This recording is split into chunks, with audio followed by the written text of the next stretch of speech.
اور وہ آگے کہتا کہ تمہارا اللہ جو ہے وہ یہ چاہتا ہے وہ چاہتا ہے، توجہ ہے کہ نہیں ہے؟ بھائی ہم میں اور آپ میں عام بشر، عام انسان فرشتہ ورشتہ نہیں دیکھتا، ہر انسان اپنی زندگی میں ایک بار ایک فرشتے کو دیکھتا تو ہے، مگر پلٹ کے بتانے کے قابل نہیں رہ جاتا کہ آیا تھا۔ صلوات محمد والے جو ہے آتا ہے تو لے جاتا ہے، آتا ہے تو جان لے جاتا ہے ہماری۔ اب ذرا اندازہ لگا فرشتے کو دیکھ کے کیا حال ہوتا ہے۔ اب ذرا شوق دیکھیے کیسے کیسے بھائیوں کو ملا کے دل دار میں حسرت دیدار پروردگار ہے۔ مولانا صاحب کہتے ہیں کہ اللہ میاں کو دیکھیں گے، جو چیز موجود ہوتی ہے وہ دکھائی دیتی ہے، ارے یہاں دنیا میں نہیں دیکھا ہے تو وہاں قیامت میں دیکھیں گے۔ کیا قیامت کی آرزویں ہیں؟ اللہ میاں بھی کہہ رہے ہیں تشریف لائیے، ہم بھی دیکھیں گے کہ آپ کیا دیکھیں گے۔ ایسا بات ہے جملہ، یہ ملا کی جہالت اور خبط الحواسی ہے کہ اللہ میاں کو یہاں نہیں تو وہاں دیکھیں گے۔ بھائی یاد رہے، نہ یہاں اللہ میاں دکھائی دیے ہیں نہ وہاں اللہ میاں دکھائی دیں گے، یہاں بھی وجہ اللہ کو دیکھا ہے اور وہاں بھی وجہ اللہ دکھائی دے گا۔ محمد والے محمد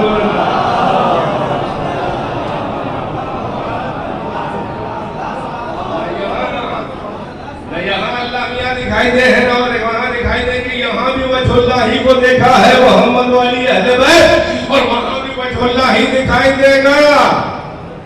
اب ذرا جملہ سنبھالے زبان کا ہے، بھائی توجہ کا طالب ہوں۔ ایک فرشتہ دیکھتے ہو تو دم نکل جاتا ہے میاں، بڑے آئے ہیں اللہ میاں کو دیکھیں گے۔ ایک فرشتہ دیکھتے ہیں تو دم نکل جاتا ہے، میرا تو دم نکل گیا اسے دیکھ کے۔ ایک فرشتہ دیکھتے ہیں تو دم نکل سٹی پٹی گم ہو جاتی ہے، اللہ میاں کو دیکھیں گے۔ بس اب یہی تو سمجھ میں آیا کہ راز بقا یہ ہے کہ دریائے عظمت الہی میں اپنے کو سمجھ دو، اگر پروردگار کوئی نشان تو بتا ہم کو کہ کہاں جائے، کوئی تو علامت ہو، کوئی تو سند ہو، کوئی تو در ہو، کوئی تو چینل ہو، ارے کوئی تو چہرہ ہو۔ تو اللہ نے کہا لے، ارے میں باقی میرا چہرہ باقی یا باقی سب بنا ہو جائے گا۔ سورہ رحمان نے راز بقا کا ایڈریس بتا دیا کہ کل من علیہا فان ویبقی وجہ ربک ذو الجلال والاکرام۔ ہر شے بنا ہو جائے گی، اے محمد تیرے رب کا چہرہ باقی رہ جائے گا۔ اس کے مطلب اللہ تک نہیں جانا ہے، وجہ اللہ تک آ کے قربان ہو جاؤ، خدا سے بقا مل جائے گا۔ صلوات محمد۔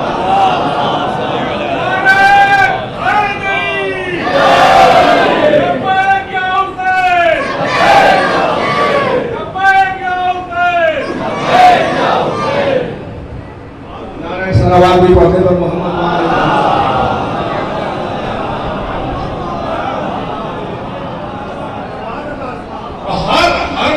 ہر وجود توجہ کا تعریف ہے، ذرا سا تھوڑا ہارڈ موڈ پہ آنے جا رہا ہوں۔ ہر وجود کے دو مراحل ہیں، ہر وجود جو بھی کریشن ہے، جو بھی ایگزسٹ کرتا ہے، موجود ہے، اس کے وجود کے دو مراحل، اس کی زندگی کے دو مراحل، دو اسٹیجز ہیں۔ ایک ہے مرحلہ حدوث، ابتدا، شروعات، اسٹارٹنگ، بگننگ۔ ایک ہے مرحلہ حدوث اور ابتدا ہر وجود کی، ایک ہے مرحلہ انتہا اور بقا۔ مرحلہ وجود یہ ہے کہ کب وجود میں آیا، کون وجود میں لایا، کیسے وجود میں لایا، کیوں وجود میں لایا، کس کے وسیلے سے وجود میں لایا، کیسے وجود مکمل ہوا۔ ایک ہے مرحلہ مرحلہ انتہا اور بقا یعنی اینڈ، یعنی آ تو گیا وجود میں، یہ رہے گا بھی کہ نہیں، کب تک رہے گا، کیا مقصد ہوگا رہنے کا، کیا فوائد ہوں گے رہنے کے، کس کے وسیلے سے باقی رہے گا، ان کی قربانیوں سے باقی رہے گا. یہ ایک مرحلہ بقا ہے، ایک مرحلہ ابتدا، ایک مرحلہ انتہا، ایک مرحلہ حدوث. ہماری فلسفی کی زبان میں ایک مرحلہ حدوث، ابتدا، حادث جسے کہتے ہیں، عالم حادث ہے یعنی کبھی نہیں تھا، آ گیا وجود میں، نہیں رہ جائے گا ایک منزل تک. اللہ قدیم ہے، باقی ہے، ہمیشہ سے تھا، ہمیشہ رہے گا.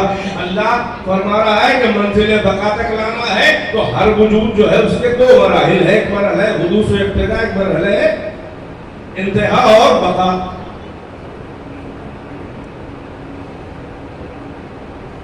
وجود میں لانا، پیدا کرنا ایک بہت مشکل مرحلہ ہوتا ہے کوئی بھی چیز ہو، مگر پیدا کرنے سے زیادہ دشوار ہوتا ہے پیدا کر کے اسے باقی رکھنا، اسے پال کے باقی رکھنا، لمبے زمانے تک اسے رکھنا.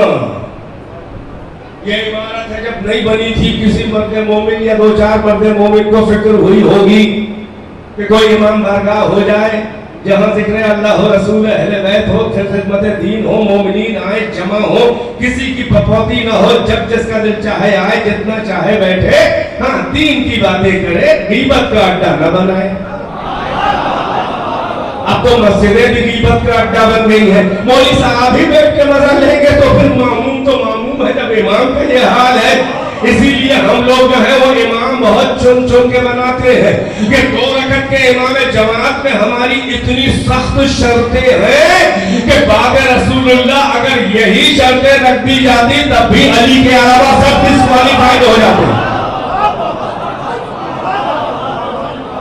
ہمارے یہاں عالم ہو، اس حد تک امام جماعت عالم ہو کہ جانتا ہو، مسائل جانتا ہو، باریک باریک مسائل صلاح کے، اور ساتھ ہی ساتھ میں رات و تجوید جو بول رہا ہو اس کو سمجھے کہ کیا بول رہا ہے. مگر علم کی شرط سے زیادہ وزنی شرط ہمارے یہاں ہے عدالت. یہ پردہ عدالت جو ہے یہ پردہ بکارت سے بھی زیادہ کمزور ہوتا ہے. عادل ہونا کھیل نہیں ہے، عادل ہونا متقی ہونا کھیل نہیں ہے.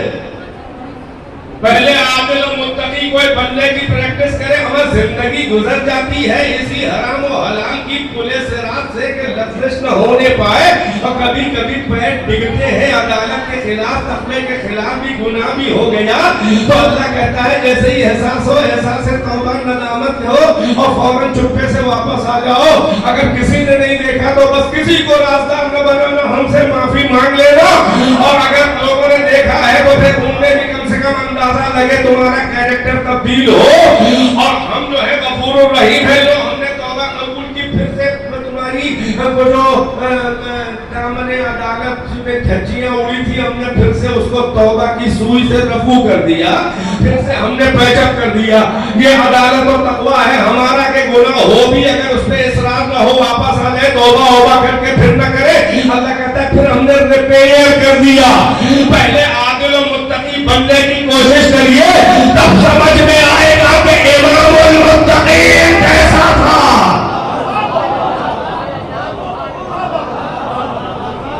یہی سبب ہے کہ 2 رکعت نماز کے جہاں اتنے شرائط ہو امام کے، یہ کائنات کے انسان اور کائنات کے امام، ہم اسی لیے ہر ہمارا شعبہ غیرے کو ہم امام اور رہبر و خلیفہ نہیں بناتے.